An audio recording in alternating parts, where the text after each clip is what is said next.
Hey guys, Tim here, and today I'm going to show you this Q-Tree cocktail smoker kit. So first I'll show you kind of what comes with this here. It's neatly packaged, so this would be good for a gift, I think. You get the kind of wood top, and it has the holes there for perfusion of the smoke going down into there. You get cherry wood, apple wood, oak wood, and then a pecan wood flakes. So there's a good amount of flakes for each of these wood chips to put in here. So you basically pour your cocktail here, you lay this on top, you have your mesh strainer there. You put some of the wood chips in. The instructions tell you to do about 10 seconds of kind of flaming. So you kind of use the torch like so.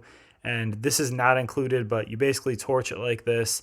And then it's going to allow that smoke to get in there. You cover it up, leave it for a few seconds. Now we were talking, you could probably do this multiple times as well if you really wanted to, or to get it really smoky in there, because we did do a couple shots with this. But you can see the smoke sitting on top of the whiskey there. So it's pretty neat. It's definitely something that it gets in there and everything. A lot of this you get through the nose, so you end up kind of smelling it, and I mean, a lot of your taste comes from smell and stuff as well. So it kind of makes sense. Even I'd say about 10 minutes later after we initially did this, you could still actually kind of smell it on the glass on the inside. You can see this is kind of what it looks like after you've, smoked those and kind of burned the wood chips. But we were talking about how this might be good too, even with like those like kind of jalapeno margaritas or something like that. If you use something with maybe less of a flavor profile too, maybe like some moonshine or something like that, it might kind of give it a little bit more of that flavor. But it's pretty cool. It, definitely does enhance kind of the experience. If you have someone who's a cocktail aficionado, this could be a pretty good gift for them.